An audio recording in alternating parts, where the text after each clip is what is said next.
watching the passing cars, cradling a bulbous glass of wine that was almost empty, another painful signal that he had taken too long. The flickering candlelight on her face reminded him of why he'd been so attracted to her in the first place. Long curly brown hair pulled into a ponytail, piercing brown eyes, and a warm smile. Elegant white dress with her back showing. Quiet, but intelligent. Unlike a lot of women on the dating apps, she looked like her profile. "I guess your blazer is toast, huh?" Marisol asked. "It lived a nice life," Cyrus said, sitting down. "I'll give it a proper burial tonight." She laughed softly, but he couldn't tell if she pitied him or if he had told a genuinely funny joke this time. Cyrus laughed nervously, sighed, and tried to figure out what to say next. But no words came. Just the same thought circling through his mind. "Don't screw this up. Don't screw this up." "The waiter changed the tablecloth," Marisol said. "I think the food will be here soon." Thank God. At least with the meal at the table, she wouldn't have to look at the stain. He'd already taken the date from 0 to awkward. Maybe the universe would finally give him a break and let him get to know her. They listened for a moment as the jazz duo finished a song, and they clapped along with the other diners. "So," he said in the quiet intro of a new song, drumming his fingers on the table, "you're an analyst, right?" "Yep. I got into it because I've always thought the data was really fun," she said. "Ah," Cyrus said. "I've never heard data and fun in the same sentence."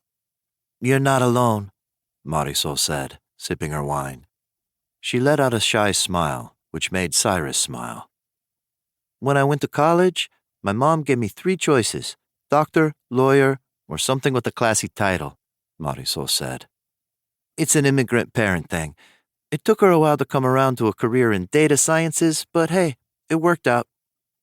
"Nice," Cyrus said. "What did you say you did again?" she asked, tilting her head. "I just started working for a pest control company," he said. "Fontanelli and Son. Heard of them?" Marisol shook her head. "It's probably a good thing you haven't heard of us. We specialize in rats."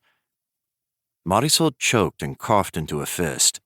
"I'm sorry," Cyrus said, eyes widening. "I didn't mean to." "It's okay," she said, dismissing the comment with a quick wave of her palm.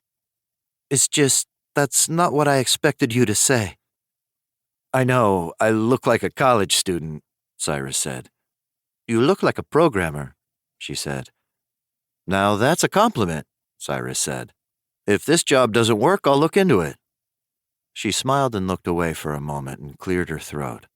They shared an awkward silence. Of course, he couldn't tell her about his work with the regulators.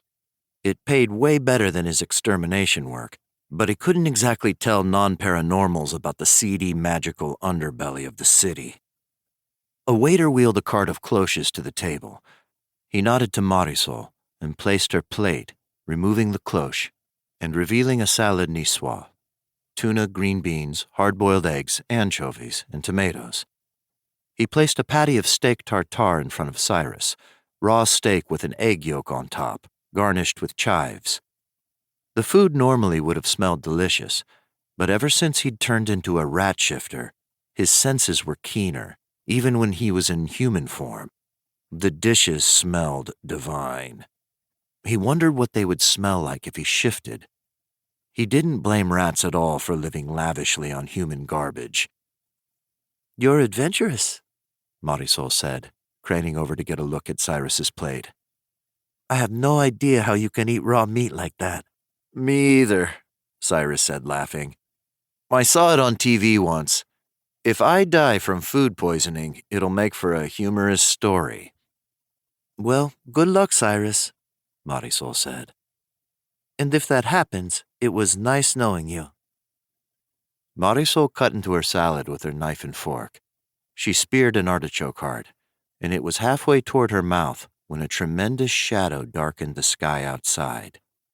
"It's already nighttime," Cyrus found himself thinking in slow motion, as a giant tree slammed into the window, turning it into a